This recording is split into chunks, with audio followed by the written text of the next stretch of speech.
जय हिंद दोस्तों, स्वागत है आप सभी का अपने यूट्यूब परिवार बीए सेमेस्टर वाला में। दोस्तों, जो आपका 30 अप्रैल 2025 को एग्ज़ाम होने वाला था वो 1 मई को हो गया है, ठीक है।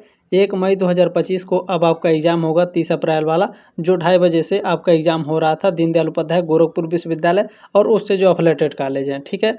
तो ध्यान रखिएगा, जो आपका एग्ज़ाम है वो 1 मई को होने वाला है। तो इस क्लास में कवर क्या करेंगे, बेसिक सेमेस्टर इकोनॉमिक्स यानी अर्थशास्त्र, पेपर का नाम है एग्रीकल्चर इकोनॉमिक्स, पार्ट सेकेंड है। पार्ट 1 भी मैंने आपको दिया था।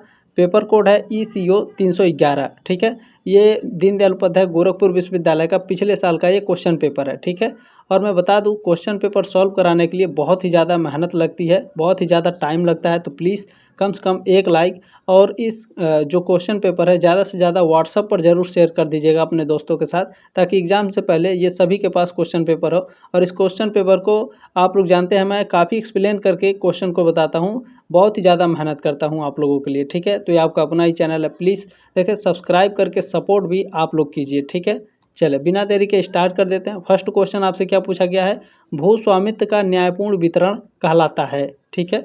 जस्टिफुल allocation of land ownership is called, क्या कहलाता है भू स्वामित्व का न्यायपूर्ण वितरण, तो यह कहलाता है आपका भूमि सुधार, लैंड रिफॉर्म कहलाता है, ठीक है। भू स्वामित्व का न्यायपूर्ण वितरण लैंड रिफॉर्म कहलाता है, भूमि सुधार। सी ऑप्शन आपका राइट है क्वेश्चन नंबर पहले का। इसमें सेकंड क्वेश्चन आपसे क्या पूछ रहा है, ध्यान से देखने का प्रयास करेंगे। अर्थव्यवस्था के विकास में, यानी जो हमारे भारतीय अर्थव्यवस्था है उसके विकास में कृषि का योगदान है, किस प्रकार है, तो उत्पाद योगदान के रूप में है, यानी द प्रोडक्ट कंट्रीब्यूशन के रूप में, और द मार्केट कंट्रीब्यूशन के रूप में है, यानी बाजार योगदान के रूप में, ठीक है। उत्पाद योगदान के रूप में भी है और बाजार योगदान के रूप में भी है। सी ऑप्शन आपका राइट है, ए और बी दोनों आपके करेक्ट है। चले नेक्स्ट क्वेश्चन आपसे क्या पूछा जा रहा है, भारतीय संविधान का अनुच्छेद 39C संबंधित है, लैंड रिफॉर्म से संबंधित है, भूमि सुधार से संबंधित है, ठीक है। फर्स्ट ऑप्शन आपका राइट है तीसरे का। चलें नेक्स्ट क्वेश्चन जो है, इसमें 90% बच्चे अपना जो आंसर है वो गलत करके आते हैं और आप भी गलत करके आएंगे, कैसे, चले मैं आपको समझा देता हूँ। ये जो क्वेश्चन है पूछ क्या रहा है, हरित क्रांति के जन्मदाता कौन है, और इसी क्वेश्चन को पूछता है कि भारत में हरित क्रांति के जन्मदाता कौन है, ठीक है। दोनों क्वेश्चन अलग हैं और दोनों क्वेश्चन के आंसर भी अलग अलग हैं, ठीक है। जब भी आपके एग्जाम में पूछे कि हरित क्रांति के जन्मदाता कौन है, तो आपके आंसर होगा नॉर्मन बोरलाग, ठीक है। नॉर्मन बोरलाग जो हैं ये हरित क्रांति के जनक हैं पूरे विश्व में। अगर पूछेगा कि भारत में हरित क्रांति के जनक कौन है, तब आपका आंसर होगा MS स्वामीनाथन, ठीक है। जो मैं बोल रहा हूँ इसको ध्यान से सुन लीजिए, नहीं तो आपका गलत हो जाएगा, ठीक है। अगर भारत में पूछेगा कि भारत में हरित क्रांति के जनक कौन है, तो MS स्वामीनाथन, या फिर विश्व स्तर पर पूछेगा या फिर केवल इतना पूछेगा कि हरित क्रांति के जन्मदाता कौन है, तो आपके नॉर्मन बोरलाग आपके राइट आंसर होंगे, ठीक है। बी ऑप्शन आपका राइट है क्वेश्चन नंबर 4 का। चले नेक्स्ट क्वेश्चन आपसे क्या पूछा है, HYVP का संबंध है, HYVP का जो संबंध है हरित क्रांति से है, ग्रीन रिवॉल्यूशन से, ठीक है। डी ऑप्शन आपका राइट है क्वेश्चन नंबर 5 का। HYVP क्या है, चले इसके बारे में थोड़ा सा चर्चा कर लेते हैं, ठीक है। देखें HYVP का पूरा नाम पहले आप लोग जान लीजिए, ये आपके एग्जाम में पूछ सकता है, ठीक है। हाइट एल्डिंग वेराइटी प्रोग्राम, ठीक है। उच्च उपज वाली किस्म कार्यक्रम, जो हरित क्रांति का एक हिस्सा है। हरित क्रांति में उच्च उपज वाली किस्मों का उपयोग करके खाद्यान्न उत्पादन बढ़ाने का प्रयास किया गया था HYVP के द्वारा, ठीक है। और जो आपकी पीली क्रांति है यह तिलहन से संबंधित है, नीली क्रांति मछली उत्पादन से संबंधित है, और श्वेत क्रांति दूध उत्पादन से संबंधित है। ये सारी चीज़ें आपको पता होंगी, ठीक है। बाकी मैं थोड़ा थोड़ा आपको बता देता हूँ, ताकि जो बच्चे नहीं पता है जिन बच्चों को, उनको अच्छे से पता चल जाए, ठीक है। इसमें नेक्स्ट क्वेश्चन आपसे पूछा गया है, निम्नलिखित में से कौन पंचवर्षीय योजना कृषि पर केंद्रित थी, तो जो आपकी पहली पंचवर्षीय योजना है, ठीक है, ये किस पर आधारित थी, कृषि पर केंद्रित थी, ठीक है।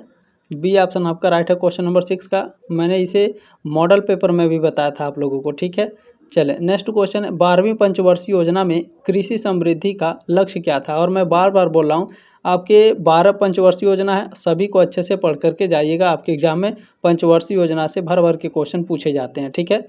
12वीं पंचवर्षीय योजना में कृषि समृद्धि का लक्ष्य क्या था, तो GDP का 4% था। डी ऑप्शन आपका राइट है क्वेश्चन नंबर 7 का। चले नेक्स्ट क्वेश्चन आपसे क्या पूछा गया है, देखिए क्वेश्चन पेपर देने का एक ही मतलब होता है, क्या आपको किस तरह से आपके एग्ज़ाम में पिछले साल क्वेश्चन पूछे गए थे, उसके हिसाब से आप लोग अपनी तैयारी कर सकते हैं। और ऐसा कोई एग्ज़ाम नहीं होता है कि प्रीवियस ईयर से जो क्वेश्चन पूछे गए हैं वो आपके एग्ज़ाम में आए ना, वो आते ही आते हैं। कम से कम 4 क्वेश्चन, 5 क्वेश्चन, कभी कभी 10 क्वेश्चन, 12 क्वेश्चन या फिर 15-15 क्वेश्चन आपके पूछ लिए जाते हैं। ठीक है, तो ये बात भी आप लोग ध्यान रखेंगे। नेक्स्ट क्वेश्चन क्या है, भारत में भूमि सुधार के उद्देश्य थे। ठीक है, भारत में यानी objective of land reform in India was, Bharat में भूमि सुधार के उद्देश्य क्या थे? तो देखें, बिचौलियों की समाप्ति करना, भूमि की उत्पादकता में वृद्धि करना। सी ऑप्शन आपका राइट है।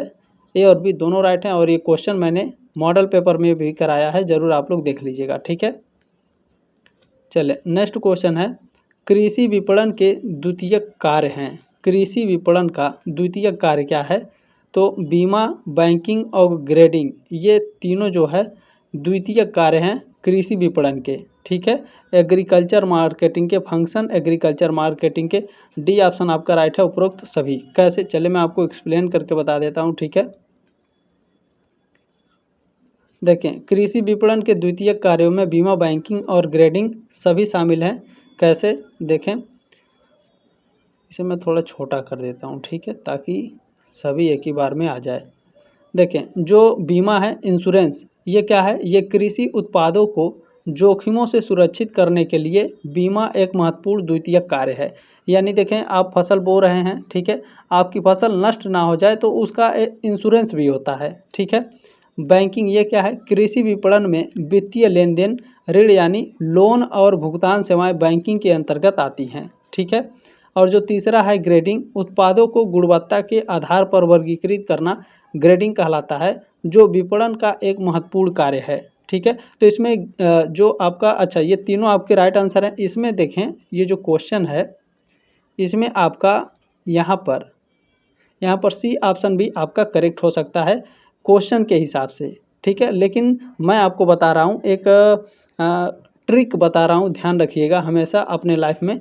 देखिए, क्वेश्चन को इस तरह से अगर आपके एग्जाम में पूछा जाए, लास्ट वाला देखिए, हैं अगर इस तरह से लिखा हुआ है, ठीक है, हैं अगर इस तरह से लिखा हुआ है, तो इसमें अगर उपरोक्त सभी दिया है और है इस तरह से लिखा हुआ है, तो ज़्यादातर आपके आंसर डी करेक्ट होते हैं। लगभग 90% आंसर आपके डी राइट होंगे। ठीक है, लेकिन अगर है इस तरह से लिखा हुआ है और क्वेश्चन मार्क लिखा हुआ है और उपरोक्त सभी लिखा हुआ है, तो ये मत समझिए कि आपके राइट आंसर सभी होंगे। ठीक है, कोई ना कोई इस तीनों में से करेक्ट होगा, ये बात ध्यान रखिए। 90% चांस होता है कि आपका जो इस तरह से है लिखा हुआ है, ठीक है, इसमें आपका उपरोक्त सभी आपके राइट आंसर होते हैं। तो मेरे हिसाब से यहाँ पर आपके राइट आंसर उपरोक्त सभी आपके करेक्ट हैं। ठीक है, चलें नेक्स्ट क्वेश्चन आपसे पूछा क्या, अच्छा, इसमें द्वितीय कार्य हैं, कृषि विपणन के द्वितीय कार्य हैं, तो ये तीनों हैं। ठीक है, ये बात ध्यान रखिएगा। अगर महत्वपूर्ण पूछा रहता तो ग्रेडिंग आपका राइट आंसर होता, ग्रेडिंग। ठीक है, चलें नेक्स्ट क्वेश्चन आपसे क्या पूछा गया है, निम्नलिखित में से कौन कृषि विपणन के कार्यों में शामिल है? कृषि विपणन के कार्यों में परिवहन यानी जो ट्रांसपोर्ट है, जो स्टोरेज है यानी जो भंडारण है, और जो प्रोसेसिंग है यानी प्रसंस्करण, कृषि विपणन के कार्यों में ये सभी शामिल होते हैं। डी ऑप्शन आपका राइट है, क्वेश्चन नंबर 10 का। चले नेक्स्ट क्वेश्चन आपसे क्या पूछा जा रहा है, पूछा गया कि निम्नलिखित में से कौन कृषि वित्त प्रदान करने वाली शीर्ष संस्था है? ठीक है, बताइए, कृषि वित्त प्रदान करने वाली शीर्ष संस्था कौन सी है? बिल्कुल, जो नाबार्ड है दोस्तों, ये कृषि वित्त प्रदान करने वाली सबसे उच्च संस्था है। डी ऑप्शन आपका राइट है, क्वेश्चन नंबर 11 का। ठीक है, अच्छा, कृषि वित्त प्रदान मतलब क्या हुआ? ये यहाँ प्रोवाइडिंग एग्रीकल्चर फाइनेंस। ठीक है, अच्छा, नाबार्ड क्या है, इसके बारे में थोड़ा सा आप लोग जान लीजिए, यहाँ से क्वेश्चन आपके एग्जाम में बन सकते हैं। ठीक है, देखें, नाबार्ड का पूरा नाम क्या है? राष्ट्रीय कृषि और ग्रामीण विकास बैंक। ठीक है, भारत में कृषि और ग्रामीण विकास के लिए वित्त प्रदान करने वाली शीर्ष बैंकिंग संस्था है। इसकी स्थापना, नाबार्ड की स्थापना 1982 में हुई थी और ये कृषि और ग्रामीण विकास को बढ़ावा देने के लिए विभिन्न संस्थानों और संगठनों के साथ समन्वय करता है। ठीक है, अब वाणिज्यिक बैंक, क्षेत्रीय बैंक और सहकारी बैंक क्या हैं, ये भी आपके एग्जाम में पूछेगा, तो ध्यान में रखेंगे। वाणिज्यिक बैंक, ये बैंक विभिन्न प्रकार के ऋण प्रदान करते हैं यानी लोन प्रदान करते हैं, लेकिन नाबार्ड की तरह कृषि और ग्रामीण विकास पर विशेष रूप से ध्यान केंद्रित नहीं करते हैं। क्षेत्रीय ग्रामीण बैंक, ये बैंक ग्रामीण क्षेत्रों में कृषि वित्त प्रदान करते हैं, लेकिन नाबार्ड के समान शीर्ष संस्था नहीं है। सहकारी बैंक, ये बैंक भी कृषि वित्त प्रदान करते हैं, लेकिन नाबार्ड के समान शीर्ष संस्था नहीं है। ठीक है, ये बात भी आप लोग ध्यान रखेंगे। चले अब इसमें नेक्स्ट क्वेश्चन देखिए क्या पूछा जा रहा है, ये मैंने बता दिया क्वेश्चन नंबर 11। चलें ठीक है, क्वेश्चन नंबर 12 देखिए, क्षेत्रीय ग्रामीण बैंक स्थापित हुआ। क्षेत्रीय ग्रामीण बैंक की स्थापना कब हुई थी? 2 अक्टूबर 1975 को क्षेत्रीय ग्रामीण बैंक की स्थापना हुई थी। बी ऑप्शन आपका राइट है। चलें मैं इसके बारे में भी बता दूंगा और नेक्स्ट क्वेश्चन भी हम लोग देख लेंगे। ठीक है, देखें, क्षेत्रीय ग्रामीण बैंकों की स्थापना ग्रामीण ऋण पर यानी ग्रामीण लोन पर नरसिंहम समिति की सिफारिश पर की गई थी। अच्छा, क्षेत्रीय ग्रामीण बैंक की स्थापना किसकी सिफारिश पर की गई थी? ये आपके एग्जाम में पूछ सकता है, वेरी वेरी मोस्ट इंपॉर्टेंट ये क्वेश्चन है। ठीक है, क्षेत्रीय ग्रामीण बैंक की स्थापना किसकी सिफारिश पर की गई थी? नरसिंहम समिति की सिफारिश पर की गई थी। कब की गई थी? तो 1975 में की गई थी। ठीक है, यहाँ पर मैं फिर से दिखा देता हूँ, आप लोग भूलिएगा नहीं। ठीक है, 2 अक्टूबर 1975 को की गई थी क्षेत्रीय ग्रामीण बैंक की स्थापना। किसके सिफारिश पर? तो नरसिंहम समिति के सिफारिश पर। ठीक है, क्लियर हो गया। और एक बात और यहाँ पर आप लोग ध्यान रखिएगा, क्षेत्रीय ग्रामीण बैंक का जो पहले नाम था वो प्रथमा ग्रामीण बैंक इसे कहा जाता है। ठीक है, क्षेत्रीय ग्रामीण बैंक को प्रथमा ग्रामीण बैंक भी कहा जाता है, यह बात आप लोग ध्यान रखिएगा, पूछेगा तो। चलें, इसमें मैं पीडीएफ को सेंड कर दूंगा ग्रुप में, ये सारी चीज़ें आप लोग पढ़ लीजिएगा। ठीक है, इसमें पहला क्षेत्रीय ग्रामीण बैंक, प्रथम ग्रामीण बैंक 2 अक्टूबर 1975 को स्थापित किया गया। ठीक है, चलें नेक्स्ट क्वेश्चन आपसे क्या पूछा जा रहा है, भारत में गैर संस्थागत साख के स्रोत हैं। ठीक है, यानी क्या पूछा जा रहा है, इन इंडिया सोर्स ऑफ ठीक है, नॉन इंस्टीट्यूशनल क्रेडिट इज गैर संस्था साख के स्रोत कौन कौन से हैं भारत में? तो महाजन, जो मनी लेंडर्स हैं, जो जमींदार हैं, और जो आपके मित्र और रिश्तेदार हैं, ये सभी कौन है? गैर संस्थागत साख हैं भारत में। ठीक है, डी ऑप्शन आपका राइट है क्वेश्चन नंबर 13 का। ठीक है, क्लियर हुआ। भारत में गैर संस्थागत साख के स्रोत कौन है? ये तीनों है, मित्र, रिश्तेदार, जमींदार और महाजन। नेक्स्ट क्वेश्चन आपसे पूछा जा रहा है, आरआरबीएस विशेष रूप से वित्त प्रदान करने के लिए स्थापित किया गया था। किसको स्थापित किया गया था? किसको वित्त प्रदान करने के लिए? तो छोटे एवं सीमांत किसानों को वित्त प्रदान करने के लिए आरआरबीएस विशेष रूप से स्थापित किया गया था। ठीक है, डी ऑप्शन आपका राइट है क्वेश्चन नंबर 14 का। नेक्स्ट क्वेश्चन पूछा गया है, कृषि भूमि पर अस्थायी सुधार के लिए किसान को किस प्रकार का लोन लेना पड़ता है? तो लॉन्ग टर्म का लोन लेना पड़ता है। ठीक है, कृषि भूमि पर अस्थायी सुधार के लिए कौन सा लोन लेंगे? दीर्घकालिक ऋण लेंगे। ठीक है, लॉन्ग टर्म वाला। बी ऑप्शन आपका राइट है क्वेश्चन नंबर 15 का। अब लॉन्ग टर्म लोन क्या है, शॉर्ट टर्म लोन क्या है, और मीडियम टर्म लोन क्या है, और किसान क्यों लेते हैं, कैसे लेते हैं, इसके बारे में आपको जानना जरूरी है, क्योंकि आपके एग्जाम में पूछेगा। ठीक है, देखें, अल्पकालिक ऋण क्या है? यह आमतौर पर एक कृषि मौसम के दौरान फसल कटाई के बाद चुकाया जाता है, और इसका उपयोग बीज, उर्वरक और कीटनाशकों की लागत को कवर करने के लिए किया जाता है, अल्पकालिक ऋण को। ठीक है, जो दीर्घकालिक ऋण है ये क्या है? ये 5 वर्ष से अधिक अवधि के लिए दिया जाता है, और इसका उपयोग कुआं खोदने, ट्रैक्टर खरीदने और खेत में अस्थायी सुधार कार्य करने के लिए किया जाता है। ठीक है, मध्यमकालीन ऋण क्या होता है? यह 1 से 5 वर्ष की अवधि के लिए दिया जाता है, और इसका उपयोग कहाँ लगता है? डेयरी में, बागवानी में, लघु सिंचाई में और भूमि विकास गतिविधियों के लिए किया जाता है। ठीक है, चलें, देखिए यहाँ पर आ गया जो मैंने की पॉइंट में आपको पढ़ाया, नाबार्ड की स्थापना हुई थी। नाबार्ड की स्थापना 12 जुलाई 1982 को हुई थी। ठीक है, फर्स्ट ऑप्शन आपका राइट है क्वेश्चन नंबर 16 का। अच्छा, हाँ ठीक है, चलें, यहाँ पर देखें डेट भी दिया हुआ है, तो डेट भी याद करना बहुत ज़रूरी है। ठीक है, नेक्स्ट क्वेश्चन आपसे क्या पूछा जा रहा है, देखिए नेक्स्ट क्वेश्चन है, नाबार्ड का मुख्यालय स्थित है। नाबार्ड का मुख्यालय मुंबई में स्थित है। ठीक है, डी ऑप्शन आपका राइट है क्वेश्चन नंबर 17 का। चले नेक्स्ट क्वेश्चन आपसे पूछा गया है, शिवरामन कमेटी संबंधित है। शिवरामन कमेटी नाबार्ड से संबंधित है, ठीक है। किससे संबंधित है? नाबार्ड से। सी ऑप्शन आपका राइट है। नेक्स्ट क्वेश्चन आपसे पूछा गया है, भारत में 14 वाणिज्यिक बैंकों का राष्ट्रीयकरण किस वर्ष में हुआ था? ठीक है, मैं इसे थोड़ा छोटा कर देता हूँ, ठीक है। चले, भारत में 14 वाणिज्यिक बैंकों का राष्ट्रीयकरण किस वर्ष में हुआ था? तो यह हुआ था 1969 में, ठीक है। भारत में 14 वाणिज्यिक बैंकों का राष्ट्रीयकरण कब? 1969। बी ऑप्शन आपका राइट है क्वेश्चन नंबर 19 का। अब इसके बारे में थोड़ा सा जान लीजिए, ठीक है। यहाँ पे ऐड नहीं किया गया है, चले कोई बात नहीं है। नेक्स्ट क्वेश्चन देखने का प्रयास करेंगे हम लोग। पूछा गया है आपसे कि केंद्रीय सहकारी बैंक का गठन किया जाता है।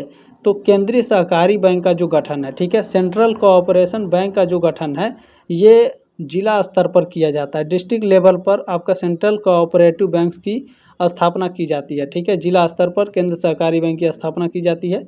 बी ऑप्शन आपका राइट है क्वेश्चन नंबर 20 का। नेक्स्ट क्वेश्चन है, निम्नलिखित में से कौन सा भारत में निम्न कृषि उत्पादकता का कारण नहीं है? पूछ क्या रहा है? निम्न कृषि उत्पादकता का कारण नहीं है। तो देखें, वित्त का अभाव ये निम्न कृषि उत्पादकता का कारण है। जनसंख्या दबाव भी निम्न कृषि उत्पादकता का कारण है, और ग्रामीण गरीबी भी निम्न कृषि उत्पादकता का कारण है। कौन नहीं है? तो कुशल विपणन जो सुविधाएं हैं, ये निम्न कृषि उत्पादकता का कारण नहीं है। सी ऑप्शन आपका राइट है 21 का। चले, नेक्स्ट क्वेश्चन आपसे पूछा गया है, भारत में कृषि उत्पादकता बढ़ाने के लिए, यानी भारत में खेती का जो खेती की जाती है, इसका उपज बढ़ाने के लिए निम्नलिखित में से कौन उपचारी उपाय है? तो जोतों की चकबंदी करें और आधुनिक तकनीकी का प्रयोग करें। ये दोनों करना पड़ेगा। सी ऑप्शन आपका राइट है क्वेश्चन नंबर 22 का। नेक्स्ट क्वेश्चन क्या पूछा है, 2015-16 के कृषि जनगणना के अनुसार भारत में औसत फार्म का आकार क्या है?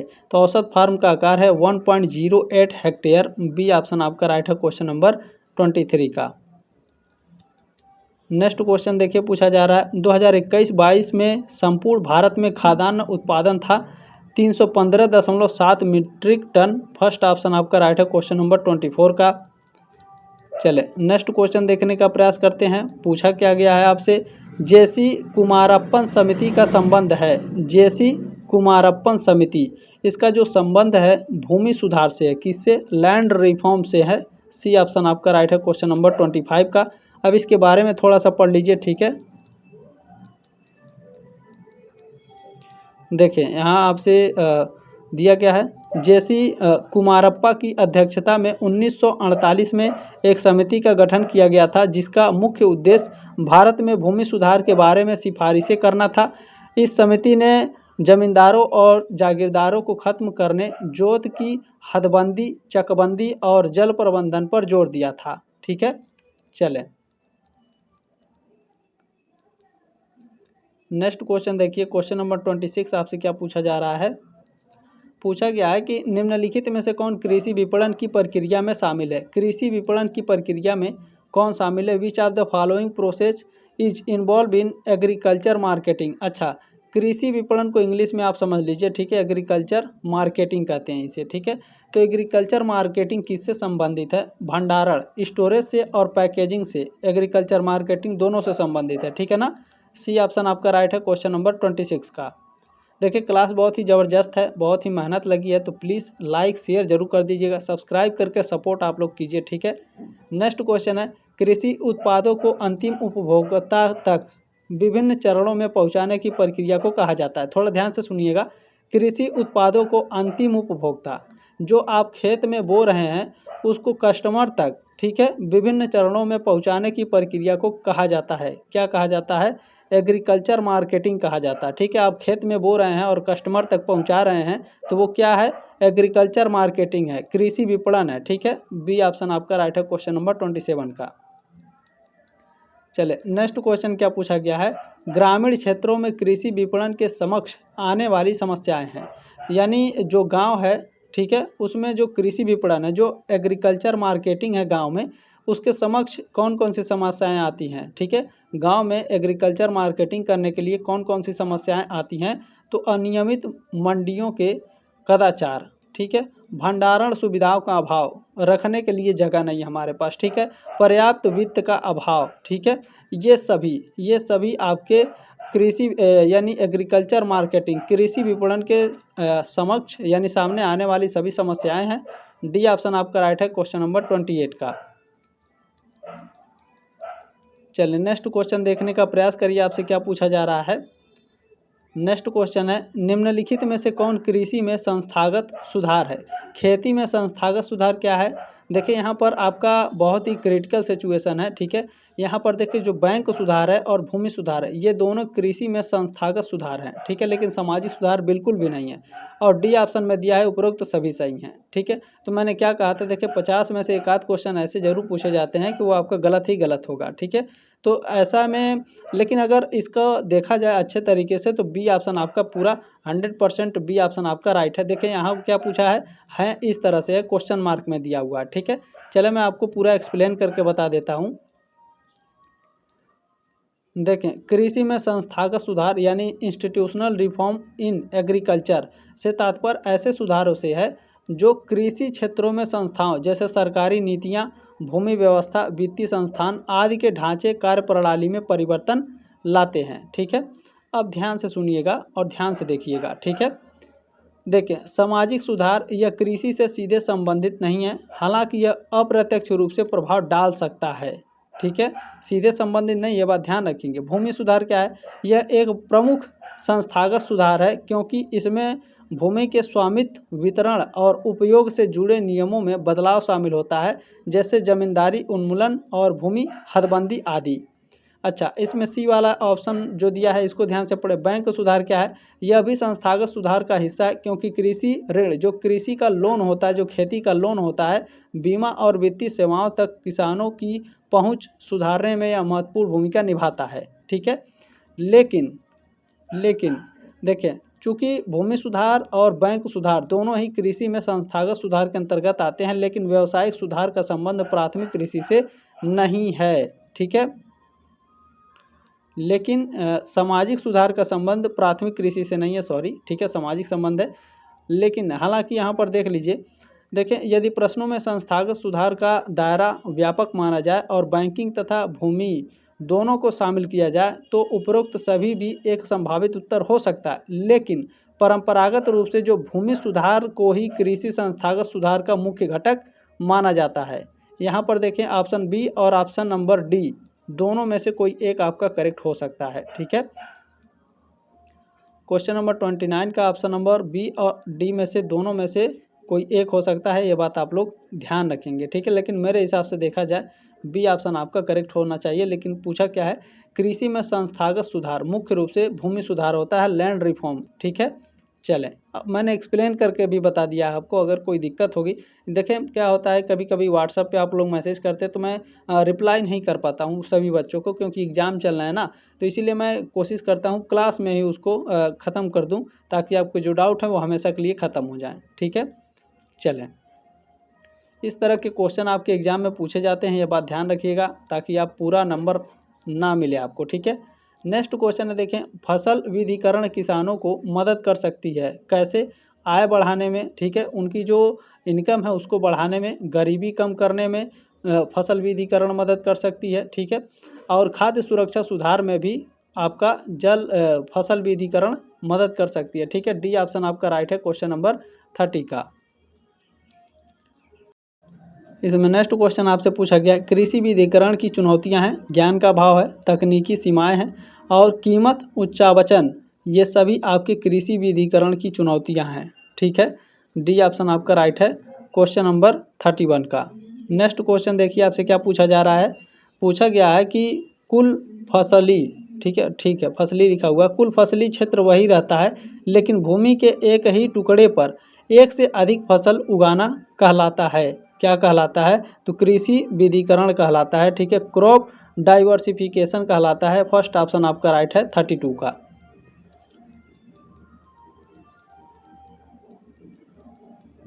अच्छा, यहाँ पर कृषि विधिकरण और ये क्या होता है, मैं आपको थोड़ा सा समझा देता हूँ इसके बारे में, ठीक है।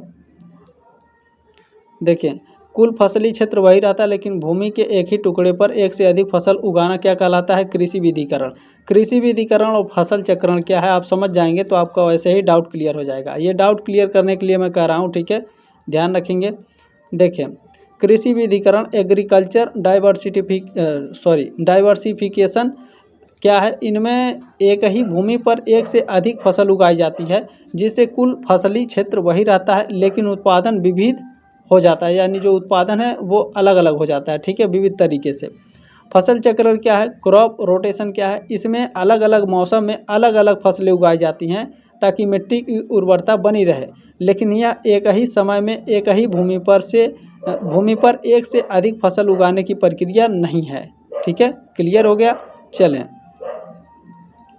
नेक्स्ट क्वेश्चन आपसे क्या पूछा गया है? क्वेश्चन नंबर 33 है, निम्नलिखित में से कौन विनियमित बाजार का उद्देश्य नहीं है? मैं इसे थोड़ा बड़ा कर देता हूँ, ठीक है। चले, निम्नलिखित में से कौन विनियमित बाजार का उद्देश्य नहीं है?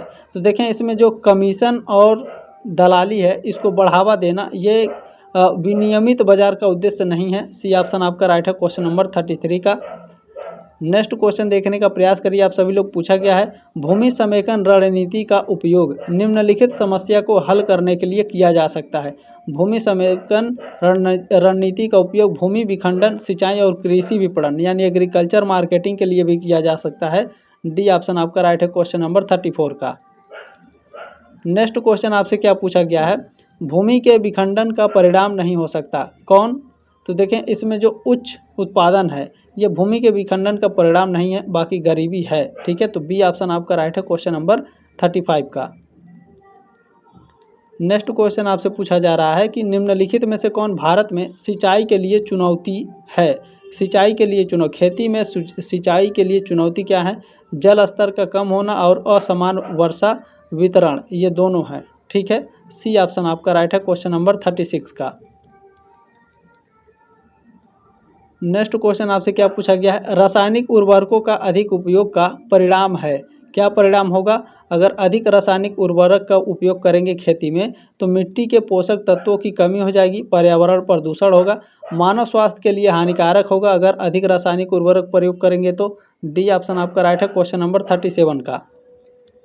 नेक्स्ट क्वेश्चन आपसे पूछा गया है, टीओपी संबंधित है, टीओपी नाशवान उत्पादन से संबंधित है। फर्स्ट ऑप्शन आपका राइट है क्वेश्चन नंबर 38 का, ठीक है।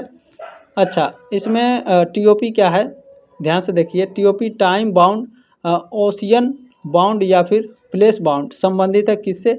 नाशवान उत्पादन से। कैसे? चले देख लेते हैं होता क्या है ये।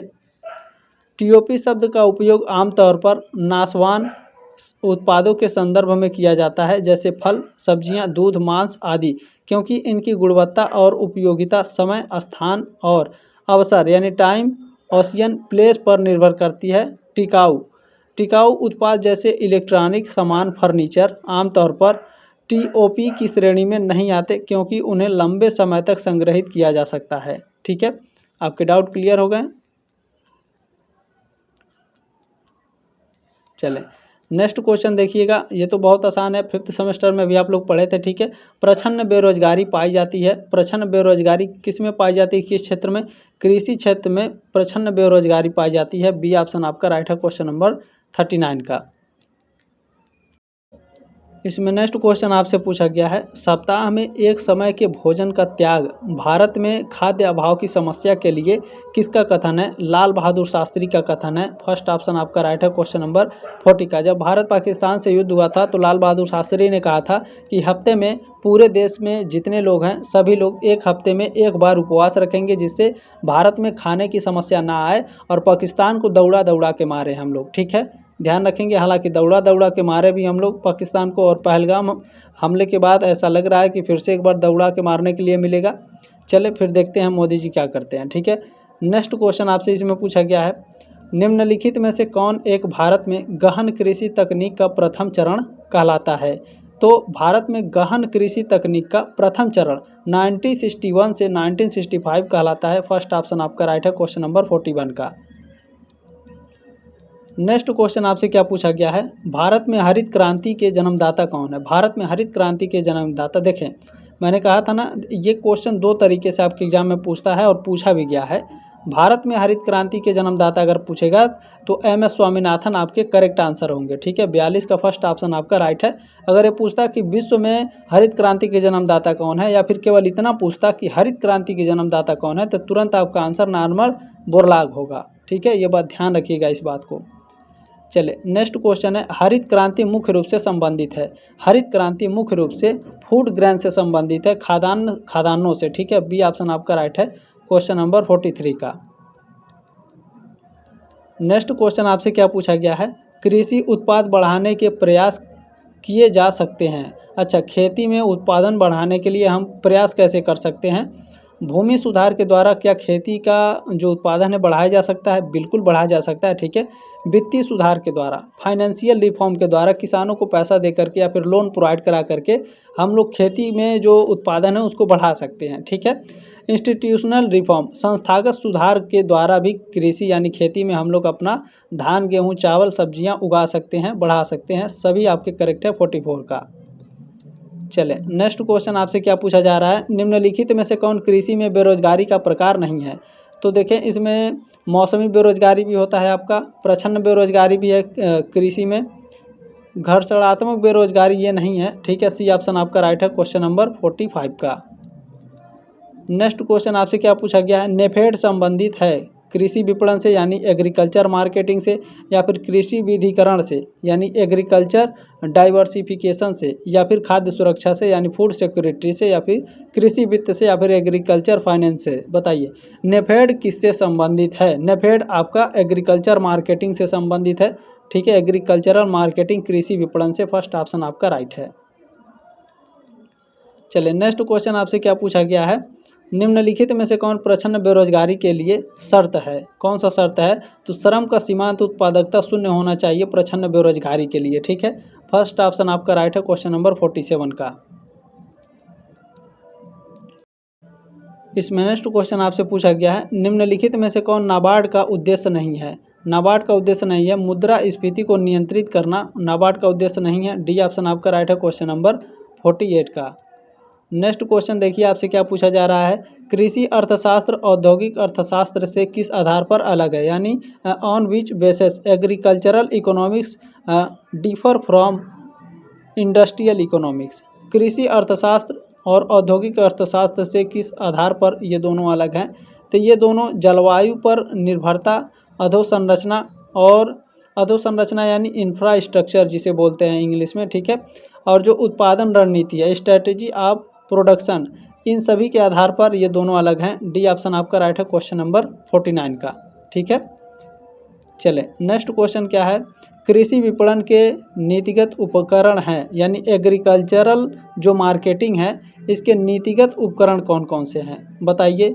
बिल्कुल एमएसपी है, बफर स्टॉक है, और आपका पीडीएस भी है। ये सभी आपके करेक्ट हैं। डी ऑप्शन आपका राइट है। क्लास कैसा लगा कमेंट के माध्यम से ज़रूर बताइएगा। इतना मेहनत किए हैं तो कम से कम एक क्लास को लाइक ज़रूर कर देंगे, शेयर ज़रूर कर दीजिएगा, सब्सक्राइब करके सपोर्ट जरूर करें। जल्द मिलेंगे आपके नेक्स्ट क्लास में, तब तक के लिए जय हिंद, वंदे मातरम।